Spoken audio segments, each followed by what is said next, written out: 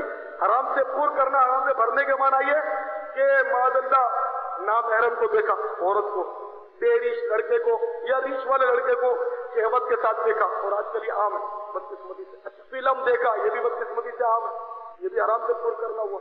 حدیث شریف میں کہ پہلی نظر جو عورت پر پڑی بے اختیار وہ معاف ہے. اب ایک نظر پہلی پڑ گئی بے اختیار تو کوئی نعوذ باللہ یہ سوچے ہیلا کرے کہ پہلی نظر ماں اور دیکھتا رہے تو اب تو قصد و ارادے کو دخل ہو کے حرام ہو گئی ہے نا. تو بے اختیار جو پہلی نظر پڑی اور جو فوراً پھیر لی گئی وہ معاف، پھر ارادہ نہیں گئی. تو بدقسمتی سے یہ حرام سے پر آنکھیں ہوتی ہیں. بدقسمتی سے فلمیں ڈرامے تو چلو ہم بازاروں گلیوں سے باز نہیں رہتے، ہم اپنی نگاہوں کی حفاظت کریں، کم از کم کوشش کریں کہ ہم بچ نہیں سکتے. یہ مطلب ہر جگہ مطلب بے پردگی ہے تو ہم اپنے طور پر بچائیں. پہلی نظر بے اختیار پڑی وہ ہو گئی معاف. فلم دیکھنے کا کس نے کہا تھا؟ یہ فلم میں جو ہم دیکھتے ہیں مناظر اس میں تو عورتیں ہوتی ہیں، رقص و سرور ہوتا ہے، کیا نہیں ہوتا. تو یہ سب دیکھنا یہ تو ہمارے اختیار میں ہے. ٹی وی میں ڈرامہ دیکھنا نہ دیکھنا یہ ہمارے اختیار میں ہے. کم از کم ان سے تو بچا جا سکتا ہے. لیکن بس بات وہی ہے کہ شاید نہ سدھریں گے قسم کھائی. دنیا کی کوئی طاقت ہمیں نہیں سدھار سکتی. ہم ٹی وی کا ڈرامہ نہیں چھوڑ سکتے، ہم فلموں کی عادت نہیں جانے دیں گے، ہم ضرور دیکھیں گے. پھر اپنی آنکھوں میں کوئی ایسا مطلب ایسی دوائی تلاش کر لیں جو جہنم کی آگ کو برداشت کر لے. یقیناً ایسا نہیں ہو سکتا. جب ایسا نہیں ہو سکتا تو پھر بچنے کی کوشش کیجیے. تو جنت میرے بھائیوں ضرور سرکار کے صدقے میں ملے گی، اس کو حاصل کرنا ہے، لیکن اس کے لیے کوشش بھی کرنی چاہیے. جو مشکلات اور جو گھاٹیاں ہیں اس کو عبور کرنا ہے، اور جو مطلب امتحانات ہیں اس سے گزرنا، اور جہنم جو ہے اس سے بھی بچنا ہے، اور اس جہنم کے گرد لذتوں اور شہوتوں کی جو پہاڑ ہے اس کو عبور کرنا ہے. اور واقعی یہ بڑا مشکل ہے. گناہوں میں بظاہر بڑی لذت ہوتی ہے، اس لیے بندہ گناہ خواہی نہ خواہی کرتا ہی چلا جاتا ہے. تو اللہ تبارک و تعالی ہمیں گناہوں سے بچنے کی توفیق عطا فرمائے. نیکی کی دعوت دینے کا ایک مؤثر ذریعہ بیان بھی ہے. الحمدللہ عز وجل امیر اہل سنت دامت برکاتہم العالیہ بھی ان علماء میں سے ہیں جن کے بیانات سننے والوں پر جادو کی طرح اثر انداز ہوتے ہیں. آپ کے سنتوں بھرے اصلاحی بیانات کو سننے والوں کی محویت کا عالم قابل دید ہوتا ہے. تبلیغ قرآن و سنت کی عالمگیر غیر سیاسی تحریک دعوت اسلامی کے سنتوں بھرے بین الاقوامی اور صوبائی سطح کے اجتماعات میں بیک وقت لاکھوں مسلمان آپ کے بیان سے مستفیض ہوتے ہیں. بذریعہ ٹیلی فون اور انٹرنیٹ بیان سننے والوں کی تعداد اس کے علاوہ ہے. صرف یہی نہیں بلکہ آپ کے بیانات کیسٹس گھروں، دکانوں، مساجد، جامعات وغیرہ میں بھی نہایت شوق سے سنے جاتے ہیں. باب المدینہ کراچی کے ایک ذمہ دار اسلامی بھائی کا بیان ہے. میرا ایک جگری دوست بہت زیادہ ماڈرن، جوا اور شراب کا عادی اور معاذ اللہ عز وجل گناہوں میں بڑا دلیر تھا. کسی طرح باز نہ آتا تھا. یوں تو وہ باب المدینہ کراچی سے تعلق رکھتا تھا، مگر کاروبار کے لیے اس نے کولمبو میں مقامی خاتون سے شادی کر رکھی تھی. ایک بار باب المدینہ سے کولمبو روانگی کے وقت میں نے اس کے سامان میں امیر اہل سنت دامت برکاتہم العالیہ کے سنتوں بھرے بیانات کی کیسٹ نمازی ڈاکو ڈال دی. کولمبو پہنچ کر اس نے کیسٹ ٹیپ ریکارڈ میں لگائی. امیر اہل سنت دامت برکاتہم العالیہ کے الفاظ تاثیر کا تیر بن کر اس کے جگر میں پیوست ہونے لگے. اس بیان کی برکت سے اس میں حیرت انگیز طور پر مدنی انقلاب آ گیا. یہاں تک کہ کولمبو جیسے فحاشی و عریانی سے بھرپور علاقے میں اس نے داڑھی اور سبز امامہ شریف کا مدنی تاج مستقل طور پر سجا لیا. دعوت اسلامی کے مدنی کاموں میں مشغولیت اختیار کر لی اور امیر اہل سنت دامت برکاتہم العالیہ سے بیعت ہو کر اتاری ہونے کی سعادت بھی پالی. 10 جولائی 2003 عیسوی کو وہ بلند آواز سے کلمہ طیبہ کا ورد کرتے ہوئے موت کی آغوش میں چلے گئے. انا للہ و انا الیہ راجعون. بابا جان، اگر آپ یہاں فار ایگزامپل کمرے میں ہیں اور باہر چند لوگ ہوں، کوئی شاہی خاندان سے تعلق رکھنے والا ہو، کوئی نامی گرامی صحافی ہو، میڈیا پرسن ہو، ایک ان میں کوئی بہت مشہور پلیئر ہو، کھلاڑی ہو، دنیا میں اس کی شہرت ہو، ایکٹر بیٹھا ہو, ایک امام صاحب ہیں, اچھا ایک غیر معروف عالم صاحب ہیں, اور ایک سے ملنے کا آپ کے پاس ٹائم ہے اور آپ کے پاس آپشن ہے کہ آپ سلیکٹ کریں, تو آپ کس کو سلیکٹ کریں گے؟ آپ نے وہ غیر معروف عالم کی تو بات کی ہے نا, اسی پر ڈن کرتا. ماشاء اللہ. تو وجہ بابا وہ اتنے مشہور شاہی خاندان کے لوگ بھی ہیں, اور وہ مشہور میڈیا پرسن بھی ہیں, پلیئر بھی ہیں, اور اس طرح کی جو سیلیبریٹی ہیں تو سم ٹائمز آدھے گھنٹے کسی تقریب میں شرکت کے لیے ڈھیر پیسے لیتی ہیں, تو آپ ایک غیر معروف عالم کو ترجیح دے رہے ہیں. اس برادری سے ملنے کا جذبہ اپنے اندر نہیں پاتا میں. کبھی آج تک کسی صدر یا وزیر اعظم سے میں نے ملاقات نہیں کی, مجھے موقع ملا ہے پھر بھی ملاقات نہیں کی. اچھا. بعض اوقات بڑے بڑوں کے بھی پیغام ملے ہیں کہ ہم کو ملاقات کرنی ہے, تو میں مجلس رابطہ والوں نے اب مجھے کہنا ہی چھوڑ دیا تنگ آ کر کہ وہ شخصیات. مجھے غریبوں میں مزہ آتا ہے, دیوانوں میں مزہ آتا ہے, سرمایہ دار مالداروں سے ملنے میں میرے کو طبعی طور پر بہت دلچسپی نہیں ہے. علماء سے ملنے میں تو علماء اچھے لگتے ہیں مجھے, کیونکہ جن کے سینوں میں قرآن ہے اور آقا کی حدیث ہیں وہ اچھے لگنے بھی چاہیے. نہ لگے تب بھی اپنے آپ کو ان سے ملنے پر مجبور کرنا چاہیے نفس کو مار کے, کہ یہ برکت والے لوگ ہیں اور انہی کے ذریعے دنیا کے نظام چل رہے ہیں. کیونکہ وزیر کو بھی مرنا پڑے گا, جنازہ یہی لوگ پڑھائیں گے. وزیر اعظم کا جنازہ کوئی صدر نہیں پڑھائے گا, صدر کا جنازہ وزیر اعظم نہیں پڑھائے گا, علماء ہی پڑھائیں گے. انڈرسٹوڈ ہے. تو یہ قیمتی سرمایہ انہی کی برکتوں سے, علماء کی برکتوں سے دین کا نظام چل رہا ہے. سبحان اللہ. ان کی زیارت عبادت ہے. اچھا. عالم کی زیارت عبادت ہے. ماشاءاللہ. کعبے کی زیارت عبادت ہے, مسجد کی زیارت عبادت ہے, ماں باپ کی زیارت عبادت ہے, ماشاءاللہ. آب زمزم کی زیارت عبادت ہے. ماشاءاللہ. مطلب صرف دیکھنے سے ثواب حدیثوں میں یہ مضامین ہے. دیکھنا ان کو عبادت ہے. تو عالم دین کو دیکھنا عبادت ہے. سبحان اللہ. جبکہ عبادت کی نیت سے دیکھے. ٹھیک. بابا کیا وہ ریزن ہے, کیا وہ اسباب ہیں؟ دو باتیں پوچھوں گا. ایک آپ نے فرمایا کہ مجھ کو اے عطار سنی عالموں سے پیار ہے, ایک تو پیار کا ریزن. دوسرا پھر آپ کہتے ہیں کہ علماء سے مربوط رہیں. کیا آپ ایسا دیکھتے ہیں کہ علماء سے مربوط رہنے میں کیا ملے گا؟ دونوں باتوں کا اگر آپ جواب فرما دیں. حدیث پاک ہے کہ تو صبح کر اس حال میں کہ تو خود عالم ہو, سبحان اللہ, یا متعلم یعنی طالب علم دین, یا عالم کی باتیں سننے والا, سبحان اللہ, یا تیرے دل میں عالم سے محبت ہو. پانچواں نہ ہونا کیا الگ ہو جائے گا. عالم کی فضیلت ہے. مجھے تو یہ قول بزرگوں کا بڑا پسند ہے کہ عالم ہی انسان ہوتا ہے. سبحان اللہ. بڑی سمجھ میں آتا ہے کہ جب غیر عالم باتوں پر اتر آتا ہے نا, باتیں کرنے پر, تو مجھے تو بعض وقت گھبراہٹ چھوٹتی ہے کہ کفریات بک دیتے ہیں. عوام جو ہے نا بعض وقت باتوں میں آتے ہیں, اور خصوصاً دینی باتوں میں آتے ہیں, تو بارہا تجربہ ہے میرا کہ یہ کچھ کا کچھ کہہ جاتے ہیں, کبھی کفر بھی بک دیتے ہیں, سنبھالنا مشکل ہو جاتا ہے. اور عالم ایسی بات نہیں کرے گا, اس سے یہ معاملہ نہیں ہوتا. اور اگر بول بھی دے تو ہم جیسا اگر ہمت کر لے تو ان کی سمجھ میں جلدی آ جائے گا, کیونکہ وہ علم دین رکھتا ہے. تو علماء سے کفریات کا صدور بہت مشکل ہے کہ ہو, عوام سے بہت ہوتا ہے. ان سے باتیں کرنے بہت ڈر لگتا ہے عوام سے. عوام کی بیٹھکوں میں بیٹھنے سے مجھے بہت ڈر لگتا ہے. دینی باتوں پر جب آتے ہیں نا تو گھبراہٹ ہوتی ہے. بعض اوقات دنیاوی باتوں میں بھی ظاہر ہے وہ دینی عنصر آ ہی جاتا ہے باتوں کا.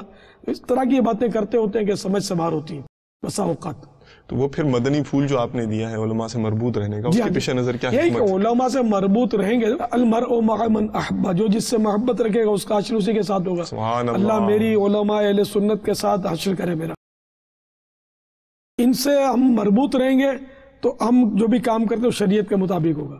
ان سے اگر دور رہیں گے تو ہم خطائیں کرتے رہیں گے. تو بارہ ایسا ہوتا ہے کہ کبھی نگران شورا مجھے کوئی بات کرتے ہیں نا کہ یار اس میں کیا مشورہ آپ کا, تو بارہ کہتا ہوں کہ یار آپ وہ شرعی رہنمائی لے لو. سبحان اللہ. دارالافتاء اہل سنت اپنے پاس موجود ہے, پھر اب کس بات کا غم یار. تو ہمارے پاس ہیں الحمدللہ مفتیان کرام ہیں, دارالافتاء اہل سنت کے اسلامی بھائی ہیں, مدنی اسلامی بھائی ہیں, لیکن مفتی جو رہنمائی کرتا ہے وہ ہر مدنی نہیں کر سکتا. باپا اگر بھول جائیں, دو بہت امپورٹنٹ کوشچن ذہن میں بھی اچانک آئے تھے اور وہ ذہن سے نکل گئے. روایت تو یہ کہ درود شریف پڑھنے سے بھولی ہوئی بات یاد آتی ہے. سبحان اللہ. Alhamdulillah qabla kulli shay. All praise be to Allah, cherish and sustain of the worlds, and choicest blessings and salutations upon the Holy Prophet, Nabiyyuna Habibuna Muhammadur Rasulullah sallallahu alaihi wasallam. We take this opportunity of congratulating him and Dawat-e-Islami locally and internationally for the sterling work that they are doing. But I think that the actual work of taking Sunniyat and the message of Ala Hazrat Azimul Barakat radiyallahu anha to the hearts of the homes of the people, Dawat-e-Islami seems to be in fact doing that particular work. I'm not only saying that in the presence of Hazrat, even in the absence of him, we have recognized the tahriq and this movement and this system of propagating the love of the Prophet ﷺ in the proper aqeedah according to the true Ahl Sunnah wal Jama'ah. So it is an absolute privilege and honor for me to confirm, to celebrate, to tribute, and to appreciate the tremendous work globally that Dawat-e-Islami is doing, inshaAllah ta'ala. And we support you, and we hope, inshaAllah ta'ala, that Allah will give you all the strength, the hidayah, the tawfiq, to take the banner of the Nabi sallallahu alayhi wa sallam to the furthest corners of this world, inshaAllah ta'ala.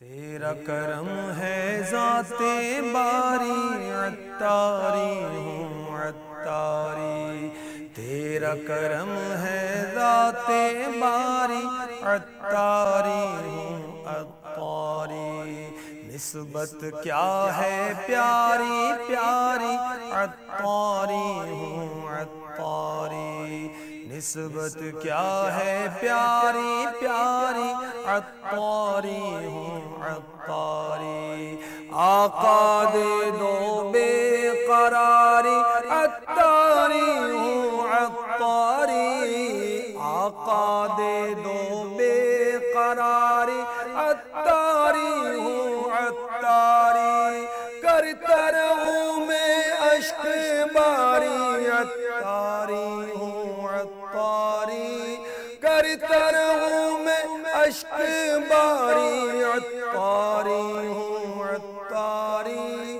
تیرا کرم ہے ذات باری عطاری ہوں عطاری، تیرا کرم ہے ذات باری عطاری ہوں عطاری، درس و بیاں سے کیوں گھبراؤں، کیسا ڈر کیا خوف ہو، درس و بیاں سے کیوں گھبراؤں، کیسا ڈر کیا خوف ہو، کیوں ہو کسی کا رعب طاری عطاری ہوں عطاری، تیرا کرم ہے ذات باری عطاری ہوں عطاری، تیرا کرم ہے ذات باری عطاری ہوں عطاری، میں ہوں ضیائی میں ہوں رضوی میں ہوں ضیائی